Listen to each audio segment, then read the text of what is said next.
Hello and welcome to the latest depot update here at Dean Park. In this update I'll be going through some of my scratch builds, including the completion of the boiler house, and I'll be introducing the latest scratch build project that I've got on the workbench. I'll also be finally wiring in the office lights so I can vary the rooms that are illuminated.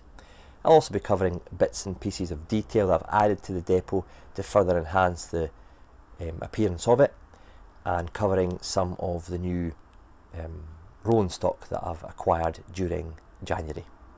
So hope you enjoy. Any questions, as always, get in touch.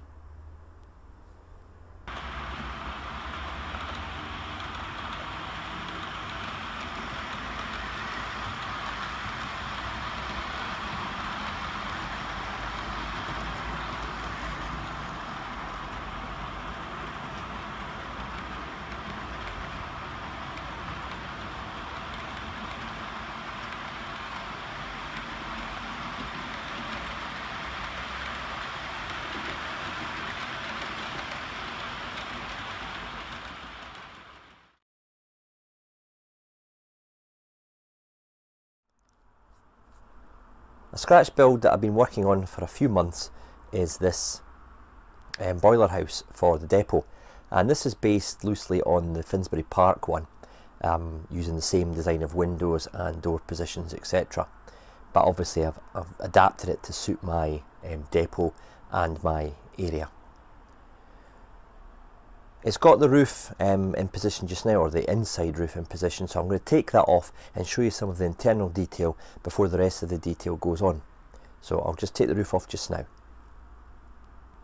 Looking inside, you'll see the other side of the windows and the concrete ledge that they're sitting on. You'll also notice that it's got I-beams going across the building to give it extra strength and bracing. Being made from MDF, I've got a double skin of 2mm and 2mm, and the same at this side, one internal wall and one external, and that in itself is strong enough, especially with the roof that was in position in the last shot. It'll keep it in a perfect rectangle. However, just to make sure there was no movement of the MDF through time, I've put in these I-beams, and they're brass, and I've just primed them in grey. They had holes in the walls for them to slot into, so they're not glued onto the wall, they're actually glued into the wall, and they go through the internal layer and reach the external MDF shell.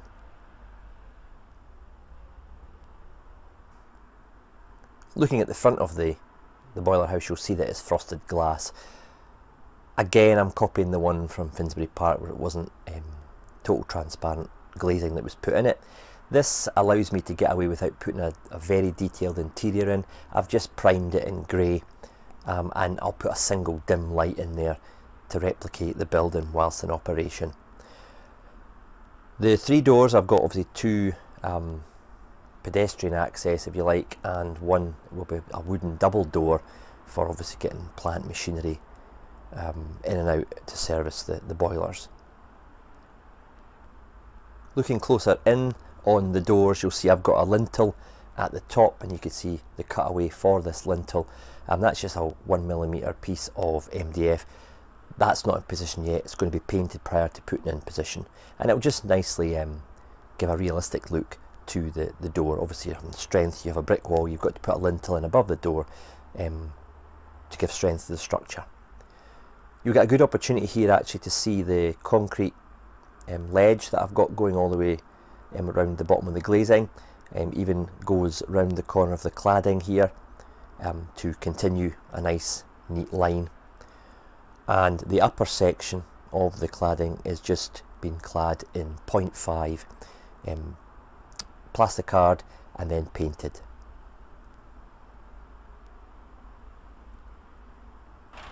This is an example of the roof construction for the boiler house. This happens to be a spare one.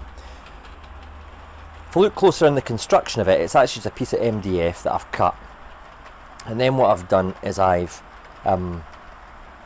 scored a groove all the way around the perimeter, and then I've primed the whole lot.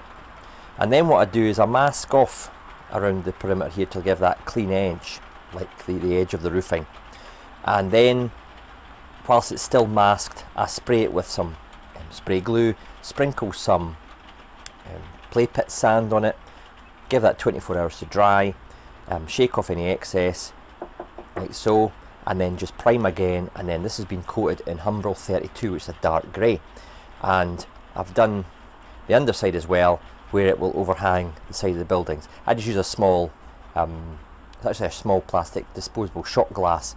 You get them from Asda. I use them to mix my paint in, and I just stuck that to the bottom, and it allows me to spray both sides at once. So that is the example there, the spare one anyway, and that then gets fixed to the top of the boiler house, as I've shown you in previous clips. Once the building is complete, I'll be adding this industrial chimney to the side. Looking at pictures from boiler houses at depots, they have a chimney at the side. This one is very similar to the one at Finsbury Park, as well as a chimney that I've seen at the back of Haymarket depot. So I tracked this one down. It's a Bachmann Scenecraft, not currently in production, but I say that gives a nice addition to the side of the building. That's the boiler house now in position. As you can see, the industrial chimney next to it. It's not maybe 100% vertical at the moment, but it's not fixed down. I'll be doing a bit of weathering to the brickwork and window frames. And by the way, those windows were cut for me by Steve at Railway Laser Lines. We were kind of discussing a possible project, and he kind of came up with this design for me, and suited it around my boiler house design. And he also did the large door for me as well. So thanks to Steve across at Railway Laser Lines. If you want to head across their website actually, and their 2-lane engine shed, there's a special 10% off if you use DeanPark10 as the code. You can get yourself 10% off his excellent 2-lane shed that I've got at the other end of the depot. I'll be adding in some ground cover. I might wait until I've actually got the other low relief buildings done at the back of the depot, and then do that on a oneer, so that might take some time, but I'm quite happy with the result here.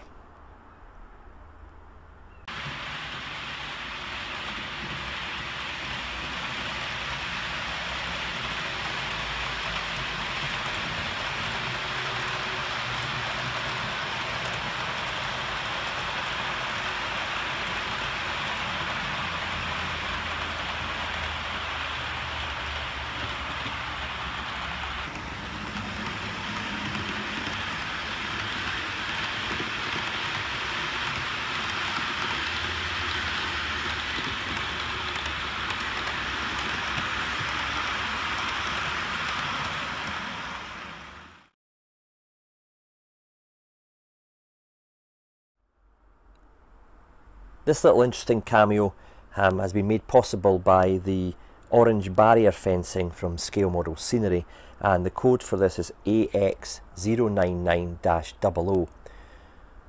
It's a great kit. It comes both in orange and in blue. Now if you're modelling the 70s and 80s kind of era, you're looking at the orange one. More of a modern day scene, you're probably going to be focusing more on the blue fencing. I looked at photographs of Haymarket whilst I was designing the depot area, and I came across this interesting photograph of the same kind of fencing next to the wash plant at Haymarket. I think it was when the wash plant was getting redeveloped or rebuilt. They had this fencing in position, so I thought that's perfect, I'm going to use it here. It's such an impressive kit. Obviously the workmen are just going to be putting some, I don't know, some new drainage in there, or unblocking a drain, or putting some aggregate in to help the drainage away from the wash plant. The aggregate bags to the right of the shot there are just Bachmann Scenecraft ones, and all I've done to give it a more realistic aggregate finish is I've coated the top of the plastic effect aggregate with some Speed Bond PVA, and then just sprinkled some fine ballast on, and once it's dry it looks a lot better. Obviously the same colour of ballast and aggregate has been used in the depot, so again it ties in nicely with my depot scene. The figures themselves are from Bachmann Scenecraft. I don't know how well the camera's picking this up, but each peg in the fence is made from thin wire, which is supplied in the kit, and you have to bend it round with round nose pliers to give the correct profile and correct shape at the top. That was a lot of fun, But once I got past that, I then just primed them and then gave them a paint in sleeper grime, obviously a dark browny kind of rusty colour, and that just goes well with the fencing, and it looks better than just a shiny silver, you know, unfinished bit of wire.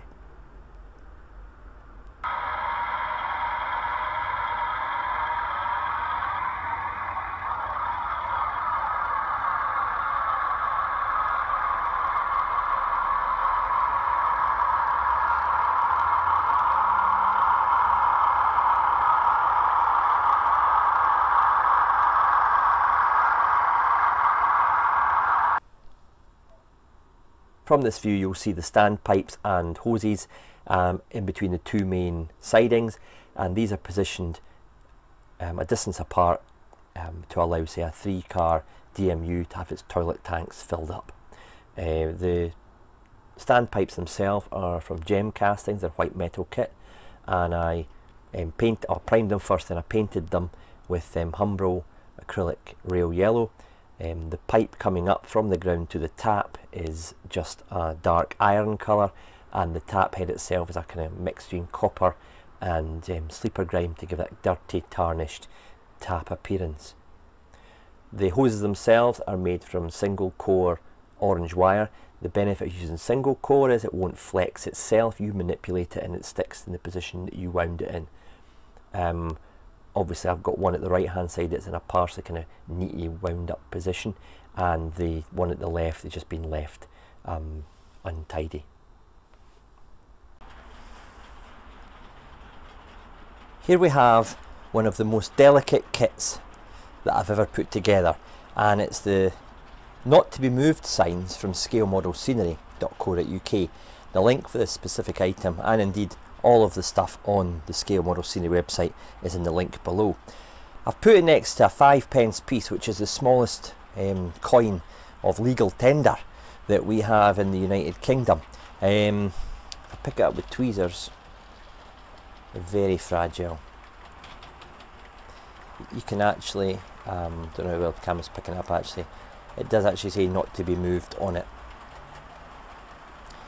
You can fix those to the side of your locos with a bit of tacky wax or a small piece of blue tack, I suppose. You don't want to glue them permanently to the side, but they're good to have lying about a depot as well, and a station that were often put on locos at bay platforms as they sat. I've seen many of them over the years in say Edinburgh Waverley and stuff, and they're also good to have, as I said, lying about the depot in some bins, on shelves, line up against walls and stuff. I just painted them in Tamiya white acrylic before removing them from the sheet, and then I cut out the not to be moved signs and fixed them on with some rocket card glue. You get 10 in a pack. They're very fragile, as I said, so be very careful when you're actually using and making them. But I say they're a great little kit. It's amazing what a laser cutter can do when you think about it with such finesse. So this really is a great laser cut kit. I'll say the link for these is in the description below. This little scene here outside the single lane engine shed is another standpipe with hose, and this time I've put a clamp style barrier in there. Again, this hose would be used for filling boilers or toilet tanks. The same construction and method of painting as I used in the sidings. A question I'm often asked is, where do I source my figures for the layout? They come from two main sources. One, P&D Marsh, who do a great track gang for the 1980s, so I've got a couple of packs of them on the layout. Also, Backman Scenecraft do quite a wide range of figures, from civil engineers, builders, trackside workers, depot workers, standing and sitting passengers, businessmen, train spotters, and that kind of thing. They could do with maybe expanding the range actually and giving us more of a selection of figures, because I tend to find in my layout, there's two identical people on the platform, so sometimes I just maybe paint their jacket a different colour. This chap here is from the maintenance depot, or the depot maintenance pack, and he's come missing half an arm. I wish I'd noticed that when I was in the shop when I bought them. So I don't know what kind of job this chap's going to be doing. I'll probably stick him, maybe cut him in half and stick him in a loco leaning out the window or something, but I don't know. I hope it didn't happen at his work, because it's before where there's a blame there's a claim kind of culture came in. But I'll have to give him a name, so if you have any suggestions of the name, actually just put it in the comments below. The car park's now populated with some vehicles. I'll put some personnel around the place as well in time. Popular car of the day there is the Fiesta, along with some British Leyland examples from the 70s into the 80s. This month's seen me add some signage and railside speed signs to the depot and the main line running past it. As you can see here, my speed signs that I've made up, these are made from brass rod with laser cut discs, glued on, then primed, and the speed signs themselves are from scale model scenery, which are absolutely excellent. They come always pre-cut out of a sheet, just to remove them very carefully. You even get poles in the packet, but I've decided to use this system here. It's very robust with my own scratch build, and I've just spray glued them onto the primed structure, and then given them a very light weathering with some weathering powders before sealing it in place. I'll take you through 2 or 3 other signs that I've put on the depot, and this will obviously be ongoing as I work on each part. Here I've added 2 stop and await instruction signs before going into the 2-lane shed. This type of sign was more prominent in the kind of mid to late 1980s, and these are structures made by me, again using the brass rod and plasticard and the scale model scenery signs spray glued and mounted onto the structure. Another bit of detail I've been working on is the lighting arrangement for the office. I can now have it so that you've got the main entrance and corridor lights on, with some offices illuminated and some obviously in darkness, and then you can add those ones as well, and vice versa.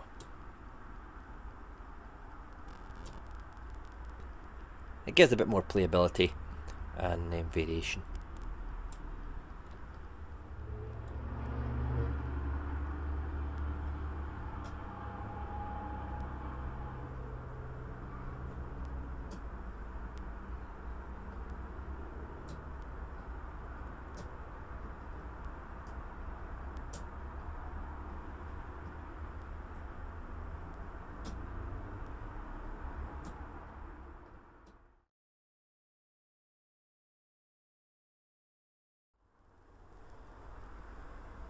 Some new rolling stock that joined the fleet in late December were these Hornby Sea Cow ballast hoppers in the Dutch livery, and they really are an impressive model, really well detailed, cheaper than the Bachmann variant, and from what I've seen, you know, the Bachmann model is a very impressive one as well.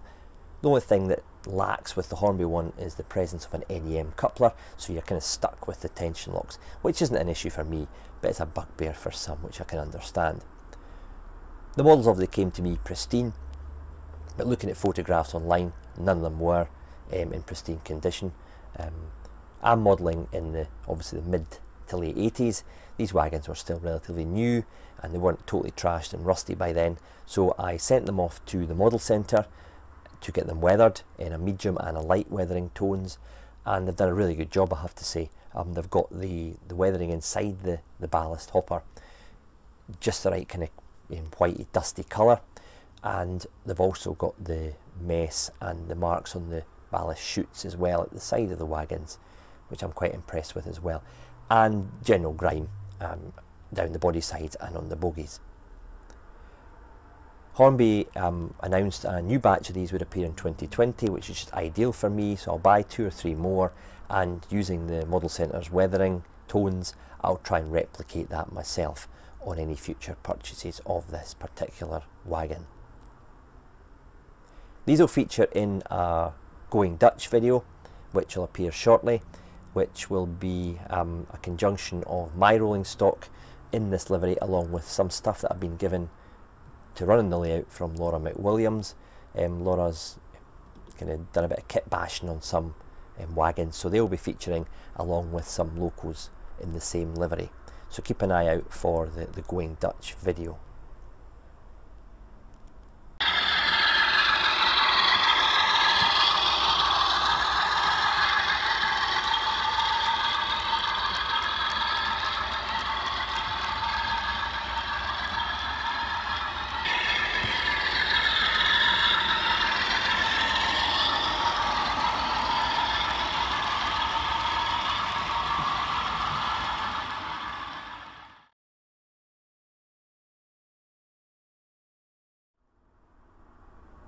I'm often asked how I go about doing my scratch build projects, and the situation's presented itself here. I'm looking to put a low relief structure here to hide this pretty unattractive part of the back scene. The first thing I do is I take photographs of structures that I've driven past, or the good old Google Maps will give me ideas of industrial units or whatever I'm trying to recreate. And then I'll come back and look at the photographs, and I'll make a simple paper template like I did with the low relief warehouse that I'm planning on putting here. Okay, so I started with simple paper template based on the rough shape of the one that I'd photographed or seen. And then what I'll do after that, obviously I've got sizes on there, I will transfer that across to a card model. And this is just grey board, okay, and I've glued it together with rocket card glue, put some strengtheners in it, and I just pop it in position. Okay, and then I'll take a step back and I'll let it sit there for a while, go and do something else, have a think about it, and then I'll take photographs of it as well from different angles, track level, up high, and both angles from left to right, and I'll really see how it kind of sits with me. And this is what I did with this one. This structure here will be not part of the depot, it's a part of a warehouse that's off the depot, so I'll not have any open shutter doors or anything, and the top half is kind of clad in metal sheeting and the bottom half would be brick, and then corrugation for the roof. And I wasn't too happy with this with regard to the height. I felt it dwarfed the two-lane shed a little bit. So I went away, I developed this concept, and I came up with a slightly lower relief as well, and added a third part of the warehouse in. So I've got 3 peaks there. And I felt this was, because it was lower and of a lower relief, it gave me more space here, which is more realistic, and allowed, you know, obviously depot staff to work in this area. And because of the height being lower, I felt it blended in better with the existing depot structures. So I'm happy with that. I kind of mentally signed that off, and I'm in the process now of building that. I then thought, you know, at the left hand end here it's a bit bare, I could do a bit more variety in the structure. So what I've done is I've produced a little kind of add-on extension, flat roofed extension, maybe an office or a warehouse part, you know, a storeroom, sorry, of the warehouse, and that'll have maybe a couple of windows in it or something, and just adds a bit of visual difference to the peak roof structure. So that is basically what I'm going to now start to manufacture, okay, and it'll be out of my usual frame, my MDF frames, and then I'll clad it with brick and plasticard, and you'll see that in the subsequent clips. So this is the kind of process I go through with my scratch builds. It's not a quick process. You know, it takes me time to have a wee think about the proportions, the sizes, and basically the position of it. And obviously I try and work it in with the back scene. Obviously having an industrial area at the back here, at both sides, it ties in nicely with the scene. So I hope that's answered a few questions as to how I start a scratch build project. And you'll see in the subsequent clips how I'm progressing with this.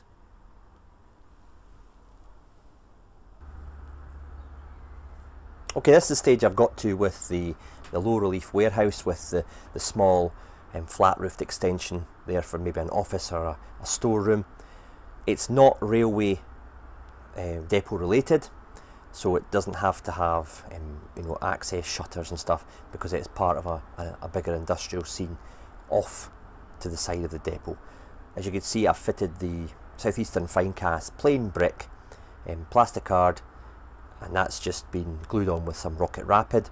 I've cut the window out as well and the doors as well, and what I'll do next is I'll prime and then paint the brickwork, and then get the metal cladding for the verticals, and then the corrugated material for the roofs. So that's basically going to happen hopefully in the next 2 or 3 weeks, and then I'll move on further down to the left of the screen, where I've got another scratch build project on the desk just now to design, and that'll meet up with the boiler house and complete the low relief area at the back seam.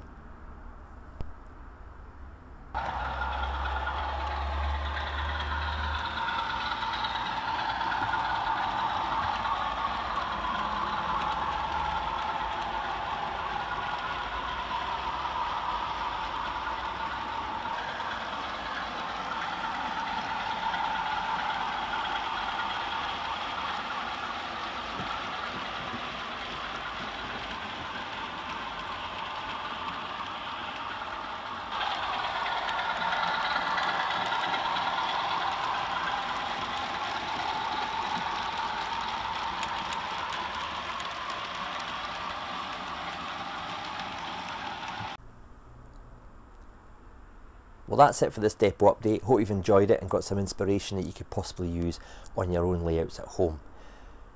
In between updates, you can keep in touch with me on my closed Facebook group, which is Dean Park Station.